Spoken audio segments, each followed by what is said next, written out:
दिखा रहे हैं। भज मन नारायण नारायण नारायण का गान करते हुए और हाथों में बीड़ा को बजाते हुए आज चले आ रहे हैं। अब कहते इतनी जल्दी जल्दी आ रहे हैं कि पृथ्वी लोक में भद्र का आश्रम में जिस समय आए हैं ना विशालपुरी में, एकदा ही विशाल आयाम चतवार ऋषियों अमला। एक बार नारद जी बाबा भगवत नाम का भजन करते हुए संकीर्तन करते हुए वीणा को बजाते हुए भद्र का आश्रम में आए हैं। और देखिए जब हम लोग कथा सुनने के लिए चलते हैं ना घर से, ध्यान से सुनना, तो एक बात आप लोग देखिए कि जब हम लोग घर से कथा सुनने के लिए निकलते हैं, खूब विचार करके निकलते हैं, तो बीच रास्ते में व्यथा जरूर मिल जाती है। मिलती कि नहीं? व्यथा जरूर मिल जाएगी, कोई ना कोई ऐसा जरूर मिल जाएगा जो अपनी कथा सुनाने लग जाएगा। तो कहा कि वो भी सुनना बहुत जरूरी है। देवर्षि नारद जी बाबा आज चले आए हैं भद्र का आश्रम में आकर के पहुंचे और भगवान के परम भक्ति शिरोमणि चार संत हैं, सनत, सनंदन, सनातन और सनत कुमार। ये भगवान का दिव्य भजन कीर्तन किया करते हैं। भजन कर रहे थे, नारद जी बाबा दिखाई पड़ गए। बड़ी जल्दी जल्दी में है नारद जी बाबा। सनकादि मुनियों ने जैसे ही देखा है और वैसे ही देख करके आज रोक दिया। कथम ब्रह्मणि दीनि मुखा कुति चिंता तुरो भवान। हे ब्रह्म ऋषि, आपका जो मुख कमल है, आपका मुख कमल इतना मुरझाया हुआ क्यों है? क्या बात है? आप कहां से आ रहे हैं और आप कहां को जा रहे हैं समझ में नहीं आ रहा है। कहां जा रहे हैं आप? और जब गौर से देखा संतों ने तो क्या देखा कि नारद जी बाबा के मुखार बिंद पे चिंता का कारण, बड़े चिंतित है नारद जी बाबा। सनकादि मुनियों ने कहा कि अरे ब्रह्म ऋषि, आप तो ब्रह्मा जी के मानस पुत्र हैं और ब्रह्मा जी के मानस पुत्र नारद जी के आज मुखार बिंद पे चिंता का कारण दिखाई दे रहा है। बात कुछ समझ में नहीं आ रही है, बात क्या है? नारद जी बाबा ने कहा कि देखिए, मैंने सोचा कि मैं चलूं और चल करके थोड़ा सा पृथ्वी लोक में भ्रमण करके आऊं, चल करके थोड़ा पृथ्वी लोक में देखूं कि लोग कैसे रह रहे हैं। और जिस समय अहम तु पृथ्वी या तो ज्ञात्वा सर्वोत्तमामीत पुष्करम चा प्रयागम चा काशीम गोदावरी तथा। मैंने सोचा कि चलो पृथ्वी लोक में चला जाए और पृथ्वी लोक में चल करके भ्रमण किया जाए। और जिस समय मैं पृथ्वी लोक में आया तो मैंने यहाँ पर लोगों की बड़ी दुर्दशा देखी है। मैंने यहाँ पर बड़ी दशा देखी और दशा भी बड़ी अद्भुत देखी। एक होती है दशा और एक होती है दुर्दशा। जिसके पास में भगवान की बड़ी कृपा होती है, जो हमेशा हमेशा गोविंद के शरणागत होकर के रहते हैं, जो गोविंद के चरणों का ध्यान किया करते हैं, हर पल जो हाथ में माला को लेकर के जाप करते हैं, उनकी तो दशा आपको अलग ही दिखाई देगी। बड़े आनंद में रहते हैं। और जिनको भगवान ने सब कुछ दिया है, हाथ दे दिए, पैर दे दिए, आंखें दे दी, कान दे दिए, मुख दे दिया, लेकिन फिर भी जो भगवान के लिए थोड़ा समय नहीं निकालते हैं ना, तो भगवान फिर उनको दुर्दशा देते हैं कि लो तुम्हें सब कुछ दिया फिर भी तुमने उपयोग नहीं कर पाया है, तो उनकी फिर दुर्दशा हो जाती है। क्योंकि अगर कोई वस्तु को हम अच्छे समय से अगर उसका हम उपयोग नहीं करेंगे तो कितनी कीमती वस्तु क्यों ना हो, रखे रखे महाराज उसमें काई तो लगी जाती है ना। तो मूल्यवान वस्तु कब है? जब अपने समय से प्रयोग किया जाए उस वस्तु का। नारद जी बाबा कहते हैं मैंने लोगों की दशा को देखा है। क्या देखा? जिस समय मैं तीर्थों का सेवन कर रहा था, तीर्थों का भ्रमण कर रहा था, तो मैंने क्या देखा कि मैं चला आ रहा था संतों के आश्रम से। मैंने अद्भुत अद्भुत संतों को देखा, बड़े अद्भुत अद्भुत दिव्यमय संतों का दर्शन किया। लेकिन जब मैं कुछ आगे बढ़ा तो मैंने क्या देखा, तरुणी प्रभुता गेहे श्याल को बुद्धिदायिका। मैंने घरों में क्या देखा है, गृहस्थों में क्या देखा है कि पहले तो ऐसा होता था कि घर का कोई एक सदस्य कमाया करता था, कमाता था और पूरा परिवार बैठ करके आराम से भोजन किया करता था। लेकिन आजकल जब मैंने गृहस्थों में जाकर के देखा तो मैंने क्या देखा कि आजकल पूरा का पूरा घर कमा रहा है, सब लोग कुछ ना कुछ काम कर रहे हैं, लेकिन महाराज फिर भी घरों में शांति नहीं दिखाई दे रही है, फिर भी घर में क्लेश मचा हुआ है, फिर भी घर में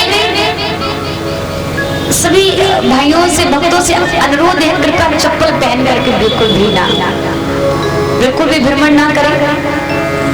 बोले गोविंद भगवान की। चप्पल सभी लोग पीछे उतार करके आएंगे। बोलिए गोविंद भगवान की। आप लोग जोर से क्यों नहीं बोल रहे हो, जोर से बोलिए। बोलिए हनुमान जी महाराज की, बोलिए रामचंद्र भगवान की। आ जाइए सभी लोग जोर जोर से बोला कर, कम से कम हनुमान जी राम द्वारे तुम रखवारे। हाँ समझ लीजिए, हनुमान जी पहरा दे रहे हैं और अब और भी ज्यादा जोर पहरा देंगे, और जिसके मुख से जोर से जयकारा नहीं निकलेगा समझ लेना फिर रात में हनुमान जी बाबा गदा लेके आएंगे।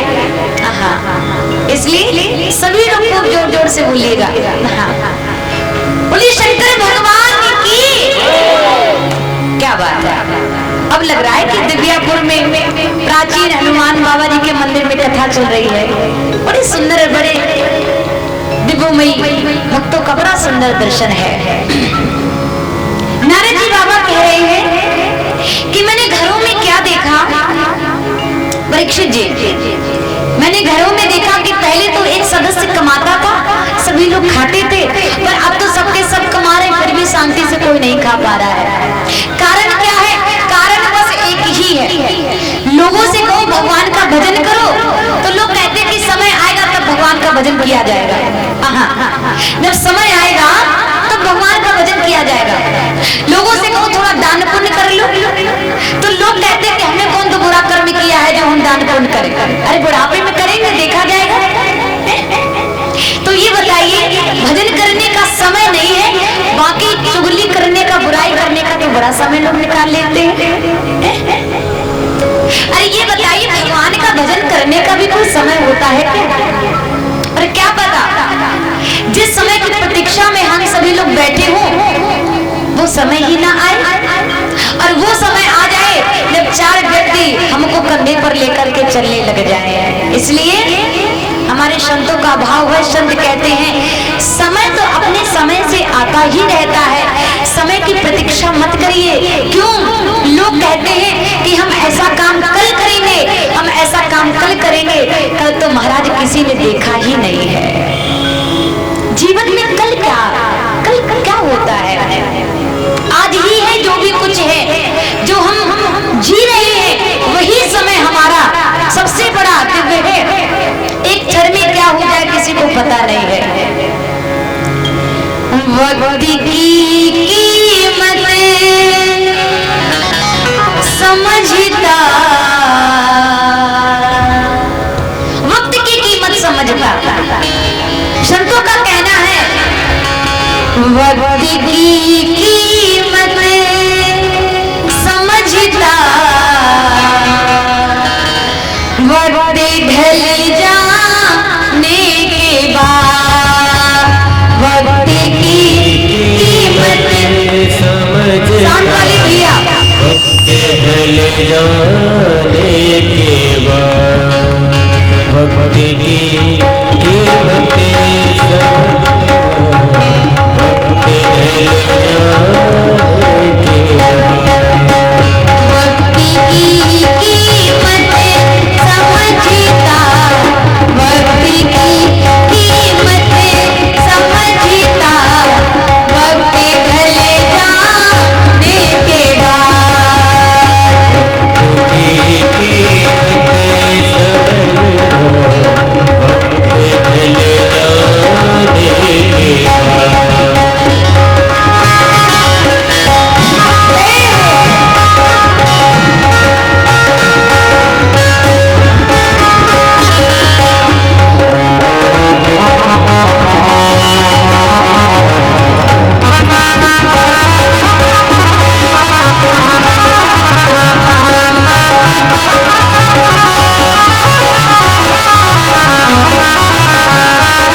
वक्त की कीमत समझता वक्त ढल जाने के बाद, और हो से लाता है असर को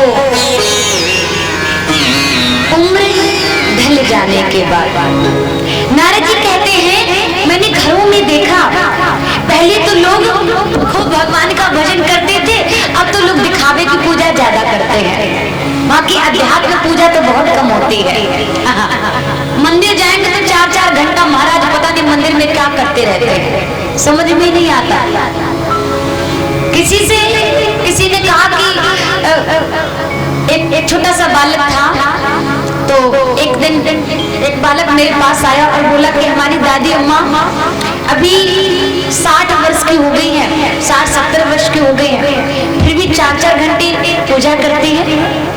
तो हमने कहा कैसी पूजा करती, हमने तो देखे महाराज यहाँ तो 1 घंटा भी ठीक से नहीं बैठा जाता है, पूजा कैसी करते हैं। और जब पूजा को देखा गया, जब पूजा के विधान को देखा गया तो अरे महाराज ऐसी 4-4 घंटे वाली पूजा कि 2 मिनट भी नहीं हुए। अरे किंतु देख तो पड़ोसिन के घर में मेरे 200 रुपए हैं, उधार लिए थे, लेकर आना। हाँ बड़ा काम है, जरूरी काम है। थोड़ी सी पूजा और कर ली। अरे बहू रानी वो कल मैं गई थी ना तो चप्पल उतार के आ गई उस बिमला के घर में, लेकर आ जाना, मैं वहीं रह जाए। तो महाराज ऐसी जो पूजा होती है ना, ऐसी पूजा का कोई महत्व नहीं होता, कोई मतलब नहीं होता है। एक घड़ी आधी घड़ी और आधी में बुनियाद। थोड़ा सा समय भगवान जी के लिए निकालिए, लेकिन जितना भी रहे उसमें सिर्फ परमात्मा का ही चिंतन बना रहे, भगवान की याद बनी रहे, प्रभु का स्मरण बना रहे, प्रभु का ध्यान बना रहे। श्रवणम कीर्तनम विष्णु स्मरणम पाद सेवनम। प्रहलाद जी ने अपने पिता हिरण्यकश्यप को यही तो नवदा भक्ति का उपदेश दिया था कि पिताजी परमात्मा हर जगह है, अगर भगवान की भक्ति करो। नवदा भक्ति का उपदेश देते हुए समझाया तो कहा प्रहलाद जी ने जहां भी भगवान की कथा होती हो पहले भगवान की कथा को श्रवणम, यानी कि पहले भगवान की कथा को सुनिए, क्योंकि जब तक हम सुनते नहीं है किसी के बारे में तब तक हम उसके बारे में जानते नहीं है। पहले तो हमें सुनना चाहिए ना। अभी कोई मान लो इस भागवत पंडाल में कोई एक सामाजिक व्यक्ति आकर के बैठ जाए और खूब बैठा रहे 2 घंटे 3 घंटे, लेकिन जब तक उसका हमें कोई आकर के परिचय नहीं दे देगा तो हम कैसे जानेंगे कि इसके अंदर ज्ञान कितना है, ये कैसा व्यक्ति है। तो इसलिए जब तक हम किसी के बारे में जान नहीं लेते हैं, सुन नहीं लेते हैं, तब तक हम उसको अच्छी तरह से नहीं समझ सकते हैं। सूत जी महाराज कह रहे हैं शौनकादि ऋषियों, नारद जी बाबा शौनकादि ऋषियों से कहते हैं हे शौनकादि ऋषियों, मैं सब कुछ देखता हुआ वृंदावन धाम में जाकर के पहुंचा, और ये वही वृंदावन धाम है। वृंदावन पुनः प्राप्त, ये वही वृंदावन धाम है जहाँ भक्ति सर्वदा सर्वदा नृत्य करती नाचती रहते हैं। और जैसे मैं वृंदावन धाम जाकर के पहुंचा तो मैंने यमुना के किनारे एक अद्भुत दृश्य देखा है। कैसा दृश्य है? कहा एक स्त्री बड़ी उदास मन से बैठी है और उस स्त्री के पास में 2 वृद्ध पुरुष लेटे हुए हैं, बूढ़े पुरुष लेटे हैं। अब तो मैंने जैसे देखा तो मैंने सोचा कि हे भगवान, वृंदावन में भी ये दृश्य देखने को मिलेगा क्या? एक स्त्री की गोद में 2-2 पुरुष लेटे हुए हैं, आखिर कौन है ये? तो जैसे मैं पीछे की तरफ मुड़ा, जैसे मैं चलने लगा तो मैंने वहीं पर क्या देखा, उस स्त्री ने मुझे पीछे से आवाज लगा दी, भो भो साधु क्षणम तिष्ठे चिंतामपि नाशे दर्शनम तव लोकशे सर्वथा गहरम परम। भो साधु क्षणम तिष्ठे चिंतामपि नाशे। अरे महात्मन थोड़ा ठहर जाइए, अरे संत थोड़ा ठहर जाइए। और जैसे मैं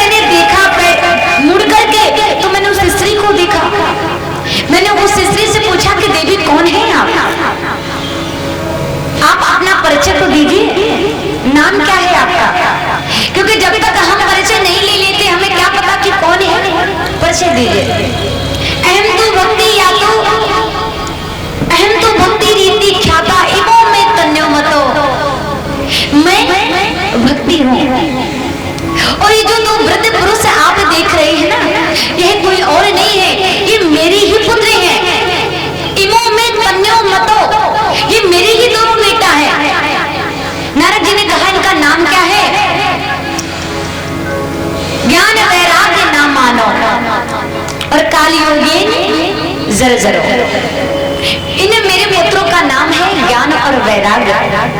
लेकिन जब से कलयुग आया है ना, कलयुग ने मेरे पुत्रों को अपने वश में कर लिया है। समझ में नहीं आता है कि माता जवान है और पुत्र वृद्ध अवस्था में है, पुत्र बूढ़े हैं।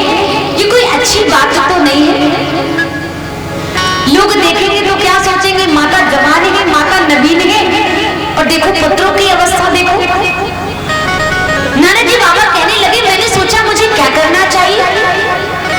तो मैंने नारद जी कहते हैं, शनकादि मुनियों, पहले तो मैं जाकर के पहुंचा और जाकर के पहले तो मैं समझाने लगा। भक्ति को मैंने बड़ी सांत्वना दी। भक्ति ने मुझसे पूछा कि मुझे समझ में नहीं आता है। उत्पन्ना द्रवणे साहम कर्नाटके महागता कुचिन कुचिन महाराष्ट्रे गुर्जरी जिरताम गता। मैं दिव्य देश में उत्पन्न हुई हूँ, महाराष्ट्र में पली बड़ी हूँ। कहते हैं कर्नाटक में सम्मानित हुई हूँ, गुजरात में जैसे मैं आई पाखंडियों ने मुझे स्पर्श करके अंगभंग कर दिया। लेकिन जब से मैं वृंदावन आई हूँ, वृंदावनम पुनः प्राप्ते स्वरूपणी में नवीन है, मैं स्वरूपणी मैं पुनः जवान हो गई, मैं पुनः नवीन हो गई। मैं तो नृत्य कर रही हूँ, मैं तो जवान हो गई, नवीन है मैं स्वरूपणी। लेकिन मेरे पुत्रों का यह दुख दूर नहीं हो रहा है। भक्ति ने कहा, बाबा आप कुछ कृपया करें और आप ऐसी कृपा करें जिसके कारण मेरे भक्तों को पुनः, मेरे पुत्रों को पुनः वही अवस्था आ जाए। आप कुछ कृपा करें। नारद जी बाबा आज भक्ति माता को सांत्वना देते हैं और कहते हैं, देवी तुम बिल्कुल भी दुखी मत हो, अपने मन में धैर्य रखो, क्योंकि भगवान हरि कहीं चला नहीं गया है। वो तो सबके पास रहता है, वो तो सबके हृदय में निवास करता है। तो दिखाई क्यों नहीं देता है? कहा दिखाई इसलिए नहीं देता है, प्रेम के प्रकट हो ही मैं जाना। आजकल लोगों के अंदर प्रेम कहाँ रह गया है? आजकल लोगों के अंदर वही भाव कहाँ रह गया है? लोग बातें भी करते हैं तो उनके हृदय में कुछ और होता है और मुख में महाराज कुछ और होता है। ये मैं नहीं कहती हूँ, भागवत में लिखा हुआ। नारद जी बाबा कहते हैं, प्रेम से भगवान को बुलाइए। क्यों? क्योंकि राम जी को प्रेम ही प्यारा है और प्रेम से ही भगवान मिलते हैं। राम ही केवल प्रेम प्यारा और जान ले हूँ सो जानन हरा। हरि व्यापक सर्वत्र समाना, प्रेम प्रकट हो ही मैं जाना। भगवान को प्रेम प्यारा है। क्यों? क्योंकि प्रेम स्वरूप परमात्मा है। प्रेम से जब कोई बुलाता है तो भगवान नंगे पांव दौड़ करके आते हैं। अरे कोई बुलाए तो उन्हें, कोई उनको पुकारे तो। हम लोग भगवान से पता नहीं क्या क्या मांगते हैं। अरे कभी तो भगवान से भगवान को मांगिए ना।